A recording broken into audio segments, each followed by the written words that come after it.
towards that Towers of Doom, if I had to guess. You know, I was expecting it for map number 2. Then went into the third map I had in my mind, which was going to be the Cursed Hollow.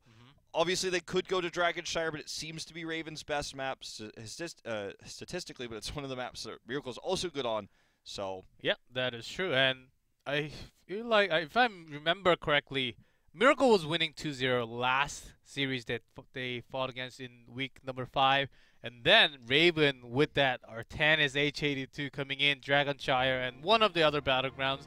They came back, and it is Dragonshire. Oh wow. Boy, they're picked into it. Oh my, are we going to see Artanis coming in with H82? Let's see if he... Deja vu, perhaps. Oh boy. Seems less likely from what we've been seeing today, especially from Raven and also Miracle. I think they have really stepped up their plays compared to the first 5 weeks. Definitely true. I feel like Honkono has shown the most improvement. He did get punished a few times with the 7-sided on our first map, Battlefield of Eternity, but otherwise I feel like he's really carefully positioned while also scouting and threatening merc camps, rotations.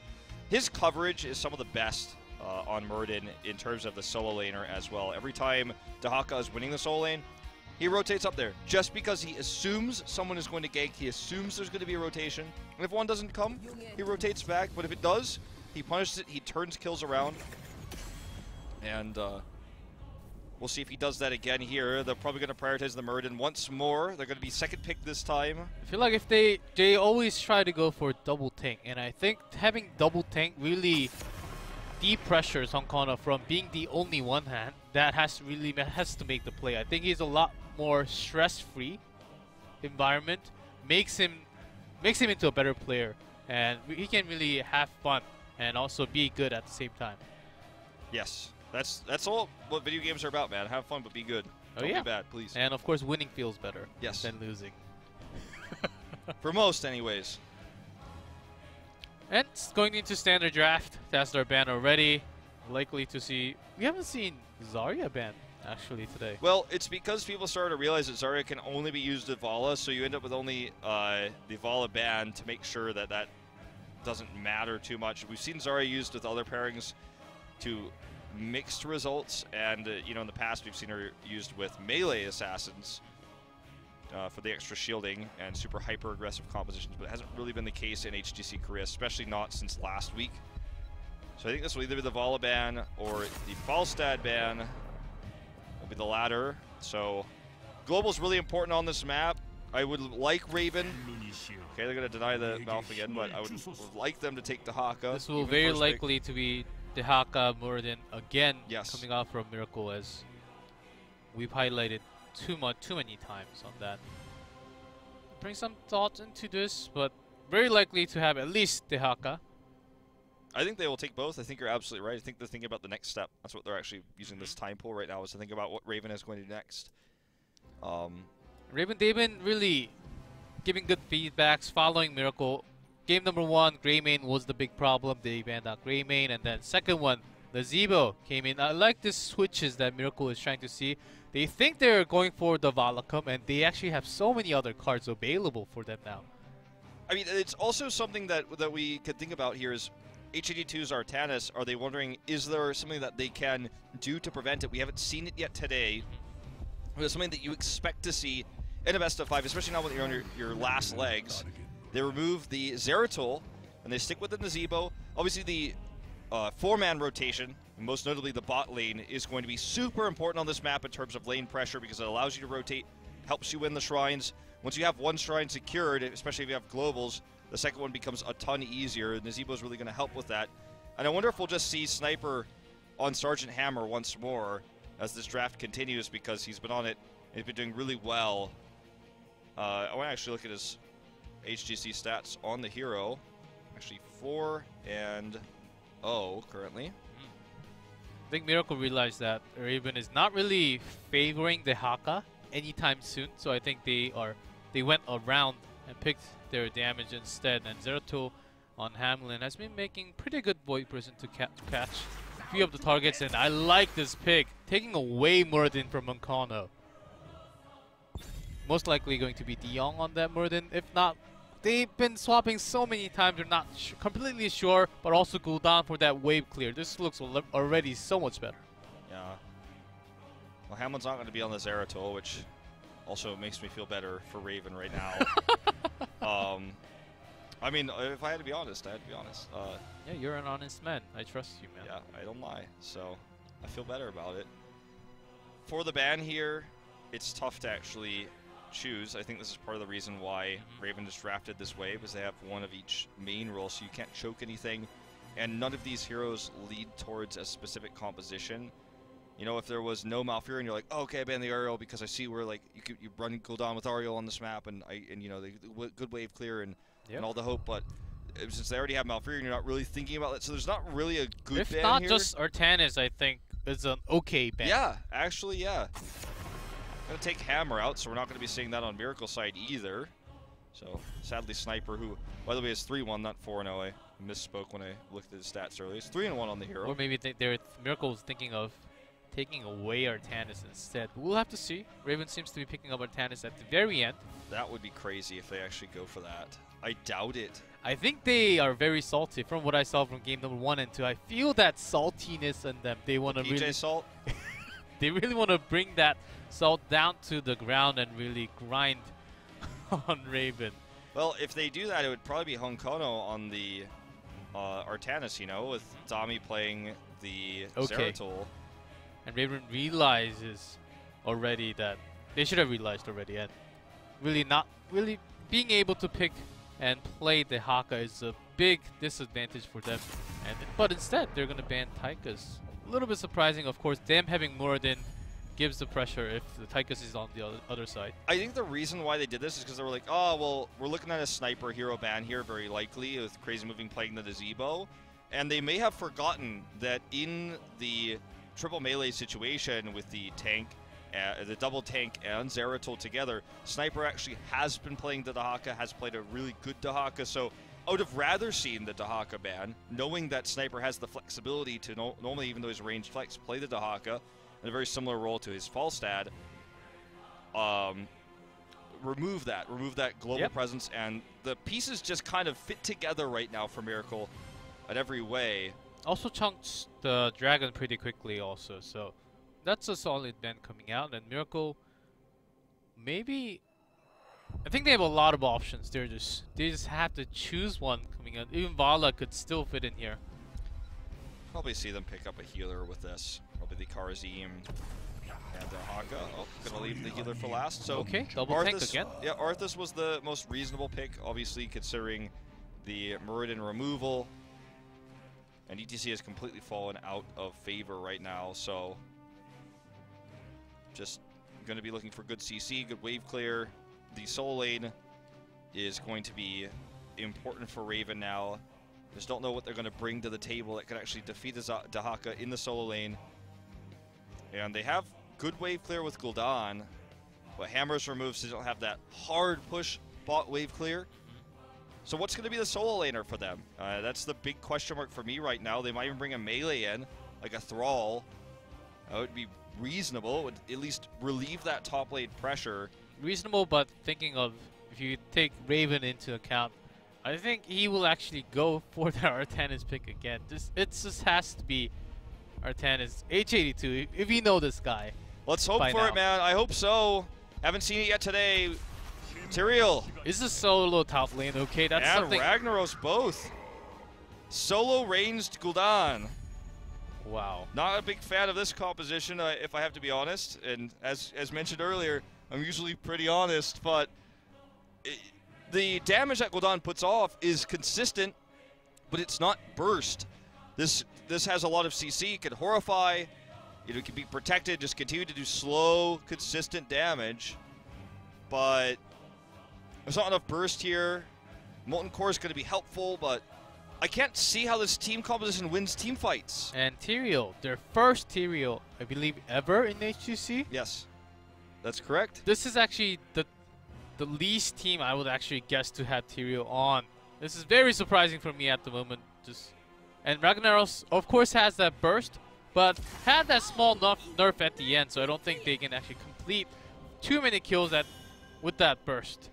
And when you don't have any burst, you just take consistent heals that don't cost mana, and then you pull out a Lucio. And I think the draft here for Miracle has good control of globals, good damage, good scaling into the late game for this map. And solo damage Gul'dan, I don't think it's going to be enough. But we'll see how they decide to hard engage with the Horrify, perhaps. We see Stormbolts go down. Maybe they could isolate some targets, notably the Nazebo. But he's going to have Ice Block post 13, and that's going to lead him into a strong late game. We'll see if Raven can make this happen. If they do not, MVP Miracle will take the 3-0 win. Let's jump into Dragonshire.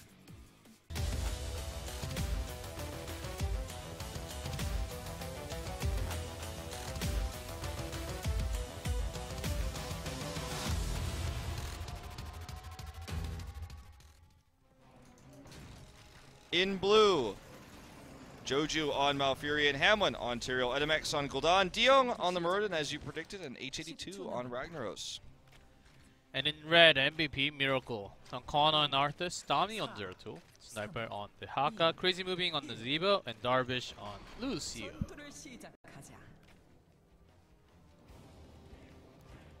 Here we go, G-Clef. Dami on his usual comfortable Zeratul. Yes. I like this change. And Sniper just going to head up to the top lane. It's going to be a one matchup versus Ragnaros. But Hamlin can, I guess, protect the minions and make this 4-man pretty decent one for Raven with the Tyrael pick. So in the early game before Sanctification, you could see why the pick is strong, but HA2 is really going to lose this one. It's actually Dami who rotates up this time, not Honkono. A great root coming out, and Crazy Moving may actually fall than he does at the end. Look, they do have the smite damage coming in, so, you know, you do have that extra damage when you have that CC hit. The Fel and the Corruption hit all 3 strikes, so in an ideal world with good CC, good placement, perhaps you do get the first, quote-unquote, that gets somebody to kill. The longer the game goes on, though, the tougher it's going to be for that to happen. Diong is really aggressively going in for these, and HA2 is going to take a lot of damage here. He should be fine. He got 3rd wind, so he's going to be able to rotate a lot more and heavily commit each time he does without having to worry about healing, because he's going to get his health back super fast. So kind of a ganky Muradin style. We saw a lot from Sign at the Gold Club World Championship, this particular style. Crazy Moving, all he has to do is just get some stacks, and just stay safe at the bottom line, and just hope for the best for his teammates to actually make the big plays, especially Dami, just rotating up and down. With Lucio, that's even better. NMX here under fire, does get hit with the root. Going to try to turn this around onto Dami. Darvish just going to heal this up, though. You can see that the damage will just be wiped clean after every combo usage. The channel is very briefly in favor of Raven. Will be taken away from them here. Dami is playing with fire. That extra smite damage is pushing him back. And they're making this solo Gul'dan look powerful. Hitting the skill shots consistently. And taking really good trades. Lucio at level 16, again, will have the percentage-based heals. The longer this game goes on, more health will be on the Zebo. Here's this burst. When you have the CC, and you can get that combo off like that, you have the 2 Fels coming in and the Corruption, then you get a kill for sure. This is happening consistently for Raven. Both kills, nearly a 3rd earlier on. Dami spots Dio coming in, and that's the time he actually wants to come in for gank also, but H82 doing so much damage, and Ankana should be enough. There's that coil to finish up the kill, and does not get the jump. Stops that Dwarf Toss. Still, everyone is very low, but they're going to get the kill onto Muradin. Nonetheless, 3rd one not able to proc. So in just a moment, this game turns on its head. And this is not about comps, this is really just about better rotations for Miracle, better understanding of the matchup in lane, and the usage of Burrow. This bot lane push with the Siege Giants is annoying to deal with, but Miracle after that skirmish in the top will come take this shrine and clear this up. Having actually pleasant presence in all 3 lanes right now, getting a slight EXP lead. Hamlin is playing with fire. Does back off. Honkono is going to go for the channel. Metamex should be able to deny. Will they be able to retake, though? Look at the top lane. HA2 is pushed really far back. The big change is when Sniper actually rotates down, and that's exactly the time NMX blows up cooldown. Without cooldown, no burst damage, no corruption, no fails coming in. HGC does take this during this brief lull when it comes to the mid to get the kill onto NMX. Hamlin does Altruins his way back, but that was really scary. I was wondering where he was going with that, but he had the safety Altruins. So I was wondering in the beginning, they picked Ragnaros and Tyrael at the same time. I like those. I didn't really follow the picks. They picked both strong top laners, and I didn't really know which one would go. Tyrael seemed better for me, but they're keeping Ragnaros for the time. Well, he's just playing really passively up there, which is fine. They want Tyrael for the extra smite damage to help secure kills. And it did get them too, but now we're going to see this counter rotation here onto HGC. The second he stepped past the midpoint in lane, did go down. Dami's going to knock this entire mid wall off the map. They're going to take a 1 level lead now, 1 level closer to level 10. Uh-oh, didn't we see this before in game number 1 and game number 2? And for Raven's side, not having the global would come into a big disadvantage, as Miracle, who's having that Dehaka on top consistently. When they join for the team fight at the bottom, it will be 4v5 for sure. Those are the setups here for Crazy Moving as well, making sure every single one of the minions he kills is inflicted with poison before it's killed. So Honkano just making sure every time before he autos that it is inflicted, so that he actually gets that voodoo ritual built up. A bit annoying here with the shields coming down while he's doing it. So level 10's up here. Void Prison and Sound Barrier. Everything you expect. There's no big pairing for the... actually, sorry to cut you off, yeah, going for that coil build. We saw some coil build coming out from EU sometimes. And I kind of wish we saw Void Prison with Syndragosa, possibly, but that's not the best combo here in 8, as I say. H82 gets caught one more time. They didn't even need to use heroics for this. They could use a Void if Dami wants to toss it down here. There's the burrow. Looks like they're just going to try to retreat. And they're going to walk away with all heroics available. Darvish with the heals. And Dami actually coming back on to the fight during all of this. But Crazy Moving is split pushing. He's just going to get more and more stacks. He's just taking this small lead and pushing it further. So yeah, I mean, I was going to say the same as you. They don't have anything that pairs with Void because they didn't go Syndragosa. But the Void Prison is still going to be strong because a lot of people look at Void Prison incorrectly to say it's only a combo ult. If you remove 3 members from the team fight, put them in a Void Prison, then you have a 5v2 fight. So it's a strong utility here, heroic, that can also save your core. It's just unlimited utility, so it's a big power spike for them to have 10. Yeah, also Void Prison can actually cancel that Sanctification. Void Prison tops Sanct, so that's also a good counter against Tyrael. Well, big rotation up here for Raven. They do get the CC onto Honkono. As you can see, the longer the game goes on, these moves, these CC lockdowns where they're trying to get the burst with Gul'dan, tougher and tougher each time, especially if he's not even there, which was the case as Gul'dan was in the bot lane here. They're going to take control of this bot shrine. But HGC is going to get caught here. DeYoung's trying to relieve the pressure. We're not going to see Dami jump back in. Sulfurious completely dodged. They did actually use the sound barrier here, though. Darvish just barely escapes the root. Gets the boop, and he should be fine. Yeah, that movement speed is so powerful when it comes to the jukes. You can dodge the skill shots so easily. Top lane pressure going to have to be dealt with here by NMX. We'll see if Miracle rotates down to try to take the bottom shrine at the same time. Dami is going to keep that top pressure on so he can rotate down so they can get the channel, the unleash of the Dragon Knight. It's actually Sniper, not Dami, on the Dehaka in this situation. Yeah, they keep on changing. We see Honkona on Dehaka sometimes. Sometimes, yeah. But with the Zera tool, you would expect the Dami in this case to be on the Zera. And it is the case with that Sniper buying, again, a lot of time here, but they actually do not start the channel. He can actually squat this, and they can get the Dragon Knight off this, especially with HA2 going down here in bot. This is almost certainly a Dragon Knight. It is. No one to deny. And they got a kill. And It's with starting that, to look pretty dangerous here for Raven. And with this, Miracle is starting to really make that push happening on into the forts, and I believe the bottom fort is also pretty damaged from Crazy Moving's push all the way. And I think banning out Tychus from Raven's side, I think they should have been the one to actually take Tychus instead and have some percent-based damage, especially against the dragons if you're going to lose the macro fights. I think that was the better option in the draft. Well, Sound Barrier gets popped here early on. We also have a Gargantuan coming up. The big silence attempt here. We get the 2 with the Molten Swing on this Molten Core, but that's all they're going to get.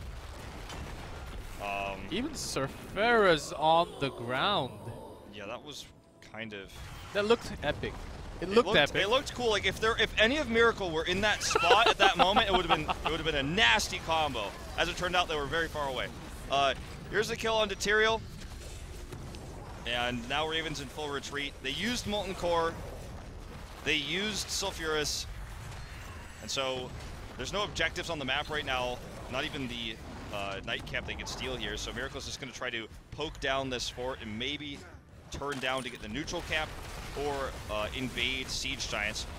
Looking for the pick on the De Jong. We're not going to get it, so just grab this fort and back off. And they're in full retreat. Hong Kong are very low on mana. Yeah, at least I don't think Miracle saw that smash coming down on the ground. So they do That's have true, to, actually. They still do have to be careful. I don't think they saw it.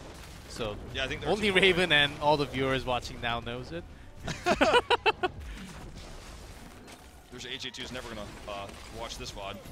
Yeah, and Ice Block almost too late after that bolt misses, but this is actually very entertaining, and this is gonna be a problem for Raven. Does have that sync available. Hamlin goes in, drops that sync, and that's exactly the time Miracle pops that sound barrier, and they are on to the chase. Notice they just back away and then drop the sound barrier, desyncing here. But right after it's over, we see the silence come down, and Arthas does get killed there. The silence really, really helping out.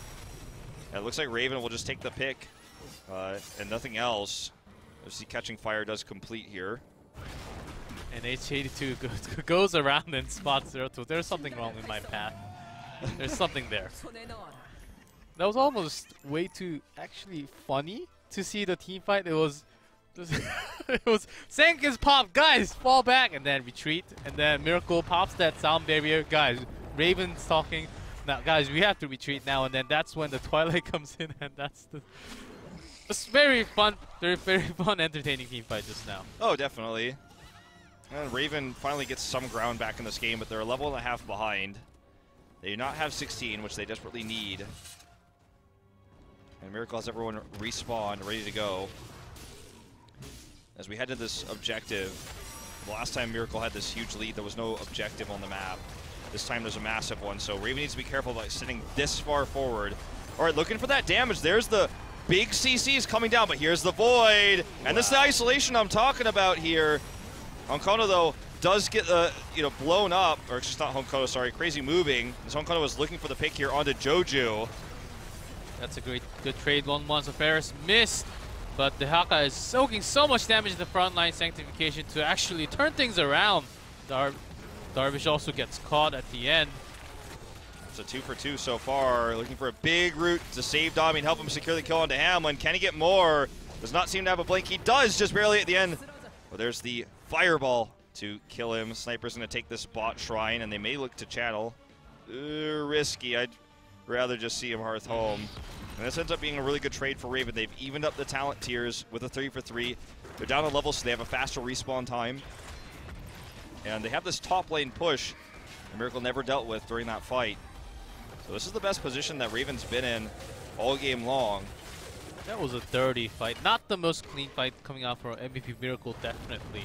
They could have focused much better, but they were very spread apart, and of course having that Sank in the middle of the team really zoned out the front line and the back line, which made it very hard to come back.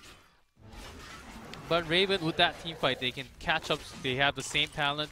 With this, they can catch up so somewhat, but Miracle, when Nazeebo's about to hit level 20, that's the big power spike coming in, and when Nazeebo can actually just do few auto attacks, and Gul'dan or Ragnarok will be gone by that time.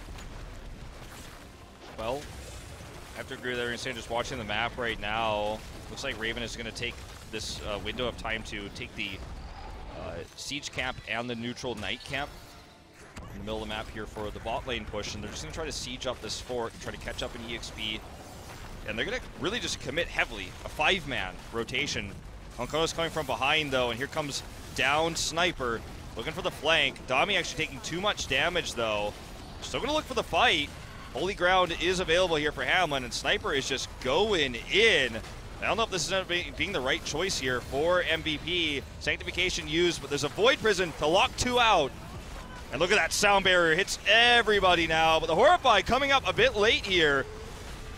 Smash does miss, but Twilight Dream actually connects, so Miracle is in silence. They have to retreat, but all the Raven, very low Tyrael actually falls down in the middle, and Dami seems to be the next one. Okay, crazy fight here. Crazy Movie's going to go down, no pun intended. I feel like they should not have been that aggressive. Sniper should not have gone in alone like that without his team backing up. There was a cool sound barrier, but there's just so much CC on the side of Raven from the Smash, the Twilight Dream. They have the Sanctification to help retreat, and they have Horrify. So every time it feels like Miracle's like, ah, got out of this one, now we drop the sound barrier, then the next CC comes down, then the next CC comes down, and I think it was overconfident exchange for Miracle. Is now not really massively ahead in this game. They have the structural lead, but that means Raven can catch up to 20 fairly soon. They're obviously significantly behind in terms of levels right now, but with 3 dead and this Dragon Knight, they're going to look for the catch-up. No way for Miracle to deny this. And when this fort goes down, they're almost certainly going to be just a few centimeters away from that level 20 to keep it even. And Miracle still doesn't even quite have it yet, as Honkono's booped out of here with that kick. There's a 20 for Miracle. Liking the plays coming out from Hamlin. When he sees the Void Prison trapping his teammate, he keeps himself alive on that Sanctification. So basically the entire team is safe for the next few seconds and really cancels that timing of Miracle to actually engage in and put on that damage. Well, now that there's 20 for Lucio, that's going to be the best cleanse they have against all this crazy amount of CC. The Roots, specifically, you know, just protecting the teammates. As long as Darvish is in good position, they can stop a lot of this from happening. He's horrified right now. Honkono super low. Nice up between a rock and a hard place. So we see the Void come down. It's actually already on cooldown. Sound barrier coming up here once more, but they don't actually have any way to capitalize on this. And Diong is doing a number right now up in the front lines. This Dragon Knight will expire in 15. They don't get a keep. Looks like he wants to do like 1 or 2 more swings. Well, that's not going to work. He's going to have to back off here. So 20 to 20. Raven has finally really evened the tide. Still 1 fort down, but the top fort isn't that significant on Dragonshire. It's pretty insignificant in general. Even if it were down, they wouldn't really be pushing for the win down that lane. You need the keep to really have extra pressure from that lane, that top lane. And by this time, by this scaling, level 20 against 20, one solid team fight can actually be the end of the game. So, and Ragnar's also going for the heroic level to have that Molten Core up. It should be up already. And just I'm pretty sure they're just waiting for the Horrify or the Sank to be safe for their side. That's exactly what they're looking for. 10 seconds on that Horrify. It's upgraded now. Just pushing the bot lane is kind of annoying. As Vile Infection finishes, they do have 20. So Nazeebo's hitting a big power spike, but also getting very tanky. Holy ground here onto Darvish. They really want to commit to this fight. MV will get out. This did, oh, Molten Core, I feel is a big waste here. They did get a little bit of damage done to the keep wall from this, but they escaped, so well worth it. HA2 using this is really painful. If they lose 1 or 2 and he's alive later, he's going to wish he had this Molten Core to help protect the keeps. It's not the worst thing with that talent. The cooldown is a lot, so much reduced, so they just have to stall some more time as they already hit 20 macros, about the same. Just having this Dehaka on top seemed to be the problem, but now it's not really too much as Raven was already caught up to level 20. See a really aggressive rotation up to deal with Dehaka specifically, as you mentioned this. Sniper just walks away casually right now and does have the protection of this fort. We'll see if Miracle wants to collapse onto this. They did take the Siege Giant camp, so that's going to continue to pressure the bot lane. Still a ways away from that keep. I like this. It's as if they heard me saying this. They're fully committing to everything they do. They're moving all in together, not really separating at all. Yeah. Well, this comp is so absolutely necessary for that to be the way. Diong does get the root here onto Dami. Look at those damage coming out too. I know, look at that. That's like, he has third win, luckily for him though, so he should be able to heal that up pretty quickly. Does have Avatar, he's going to pop it right now. They're looking for Hong Kono. Sanctification used here, but Crazy moving, not really attacking that location, looking for the kill onto Hamlin. Hong Kono continuing to zone to stop the retreat right now for Raven. Sound barrier coming up here. Hamlin and Diong so low. The Horrify comes out, it's a little bit too late. Big swing here. Anselfira smash from HGC, but I don't know if it's going to be enough. Hong Kono will actually die here to the trait expiration of Tyrael. HGC is going to get knocked out of the Molten Core. 3 down already here for Raven. This may finally be game, and a super late team fight for Miracle. Darvish is actually going to be the one to kill Joju. He's on to the chase at the very end, but the rest of the team is already on the keep, and soon will be on the core, and this will be a game over. Game series going to MVP Miracle.